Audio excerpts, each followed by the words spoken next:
Why do they always say they're taking accountability? And yet no one ever seems to take responsibility. Every scandal now ends the same way. A familiar face appears on screen, voice lowered, eyes heavy, telling us how hard this is to make. They say they're listening. They say they're learning. They say they want to do better. And somehow, by the end of the video, the damage feels abstract. No clear action, no clear consequence, just the promise of growth, scheduled conveniently after the backlash peaks. We're told this is what accountability looks like now. Calm, polished, carefully worded. But if accountability doesn't cost anything, doesn't change anything, and doesn't actually name what was done, what exactly are we watching?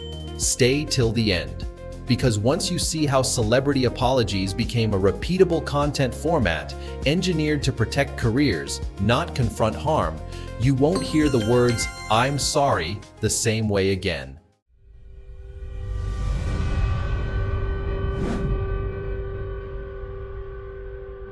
The surface image of a modern celebrity apology is instantly recognizable even before a single word is spoken.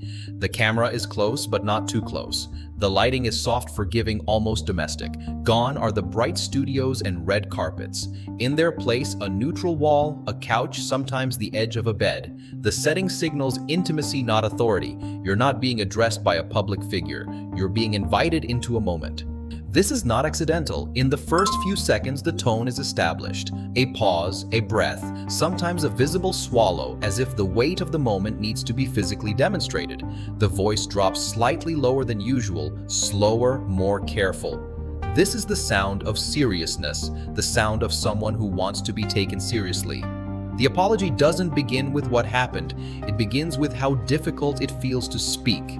Social media fills in the rest. Screenshots circulate within minutes. Clips are reposted with captions like, "This feels sincere," or "At least they owned it."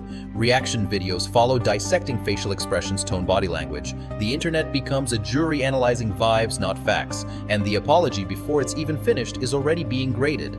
What's striking is how consistent the visuals are across completely different scandals. Influencers, actors, streamers, musicians, different industries, same aesthetic, same framing, same emotional cues. It's as if sincerity itself has a visual template, and the audience, having seen it so many times, knows exactly how to read it. Media coverage reinforces this surface narrative.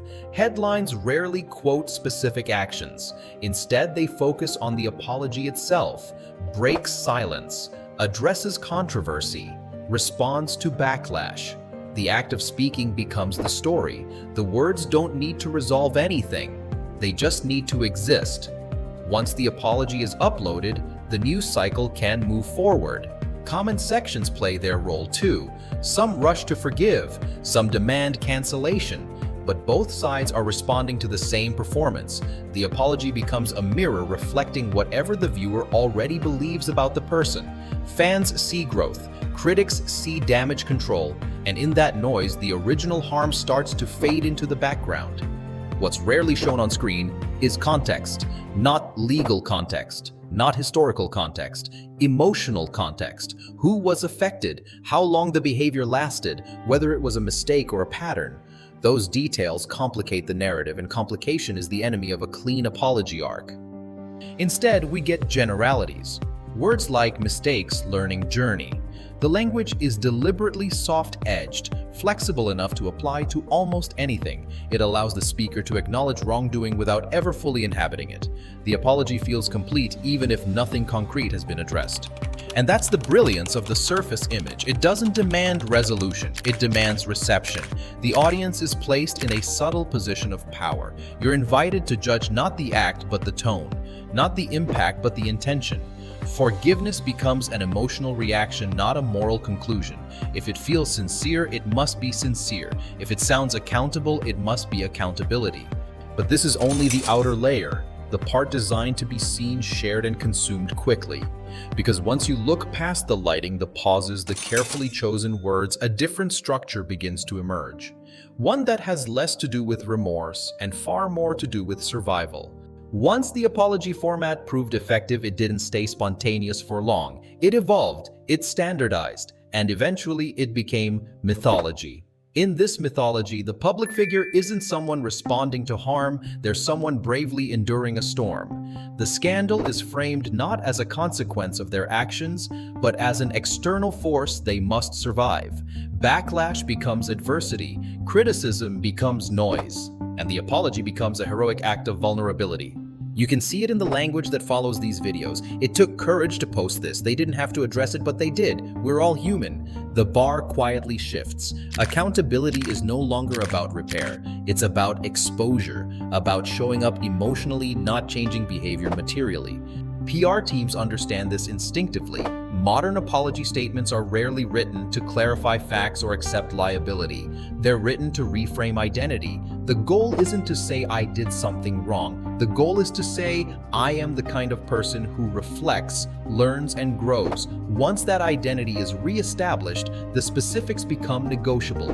This is where carefully curated quotes enter the narrative. Lines that sound deep but commit to nothing. I take full responsibility. I want to do better. I'm on a journey. These phrases are moral placeholders. They signal virtue without anchoring it to consequence. And because they're familiar, they're comforting. The audience recognizes the script and knows how the story is supposed to end. The myth needs supporting characters too. Friends post messages of support, fellow creators comment hearts and prayer hands, brands release neutral statements about monitoring the situation. Each response adds another layer of insulation. The person at the center of the controversy is no longer isolated, they're surrounded by signals of legitimacy. And then comes time. Time is the most important element of the myth. Silence stretches just long enough to feel respectful, but not long enough to feel damaging. When the return happens, it's framed as reflection, not avoidance. I took some time offline. I've been doing a lot of listening. Absence becomes proof of growth, even if nothing is ever shown to have changed. The audience is encouraged to see this arc as healthy. Fall, reflect, apologize, return. It mirrors the language of self-improvement culture so closely that it feels almost therapeutic.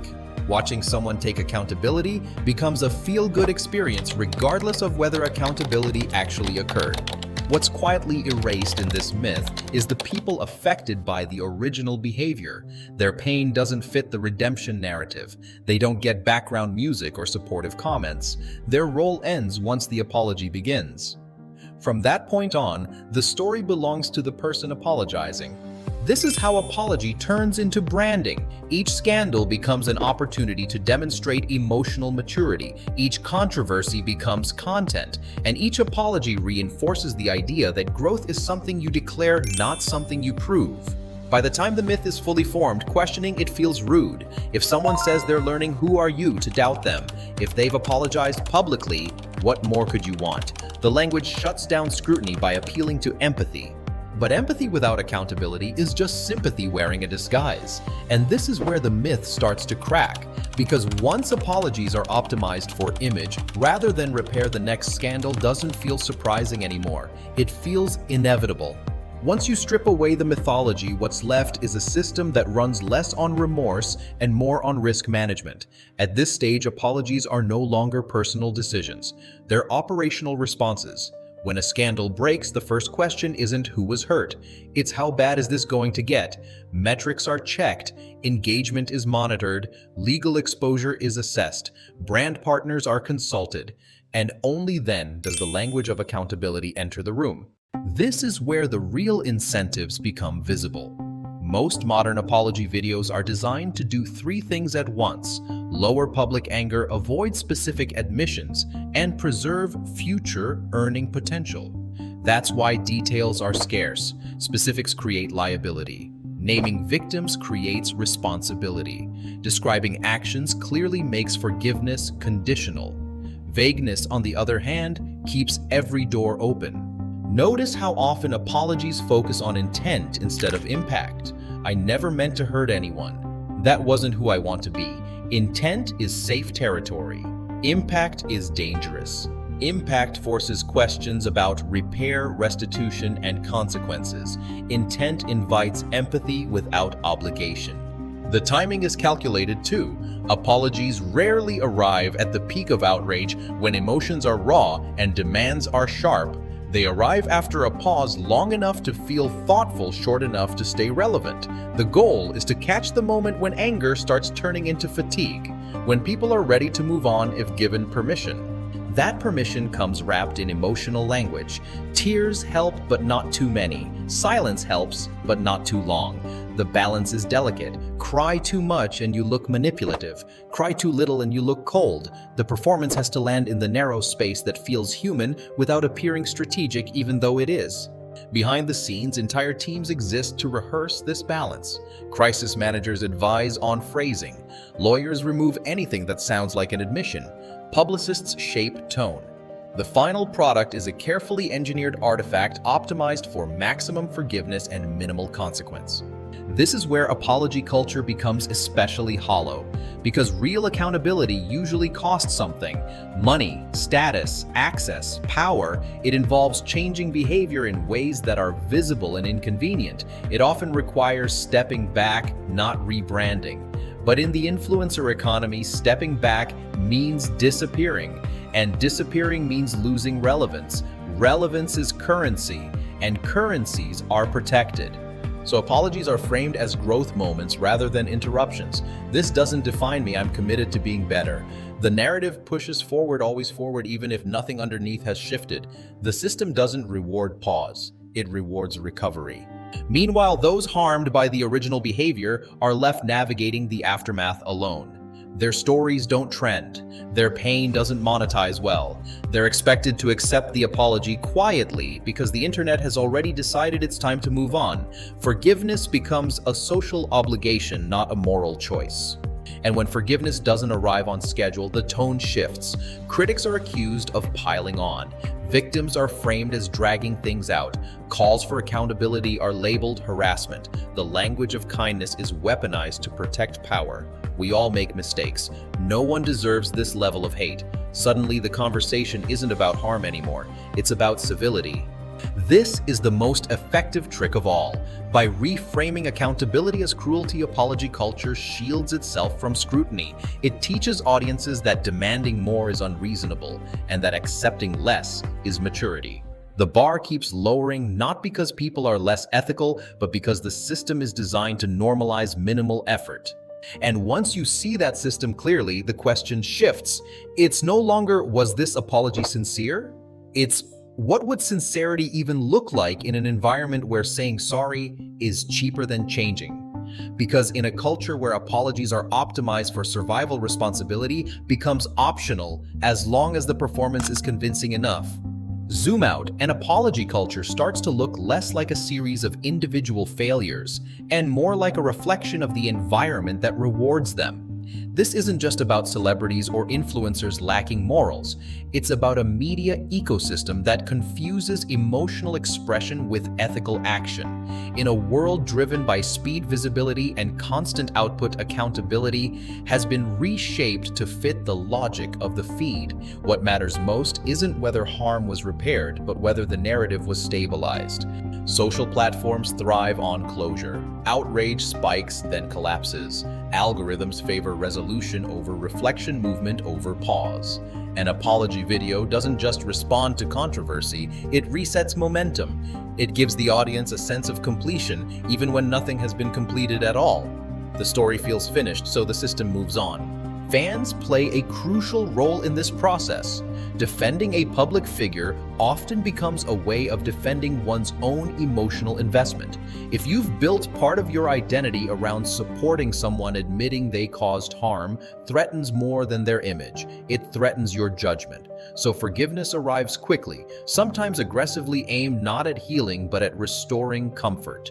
Media outlets reinforce the cycle by treating apologies as endpoints. Once a statement is issued, coverage shifts tone. They've addressed it, they've apologized. The implication is clear, the moral requirement has been fulfilled. Rarely do follow-up stories ask whether anything changed or whether those affected were actually supported. Accountability is reported as an event, not a process. This normalization bleeds into everyday life. Workplaces adopt apology language without changing structures. Institutions issue statements instead of reforms. Individuals learn that sounding reflective is often enough to avoid consequence. The result is a culture fluent in remorse but resistant to responsibility. What gets lost is scale. Harm is personal, accountability is relational, but apology culture abstracts both, turning them into performances consumed by strangers. The people most impacted are rarely centered because centering them would disrupt the narrative of redemption. And that's the real cost. When apologies become content, they stop being about repair and start being about reputation. When reputation matters more than restitution, harm becomes background noise. And when harm is treated as noise repeating, it becomes easy. The system doesn't need people to be evil, it just needs them to be efficient. And efficiency in this culture looks a lot like saying the right words at the right time to the right camera and moving on. In the end, the strangest thing about modern apologies isn't how often they fail, it's how little we expect them to do. Somewhere along the way, taking accountability stopped meaning change and started meaning performance. It became something you say, not something you show, a tone you adopt, a posture you hold, a brief interruption before business resumes as usual.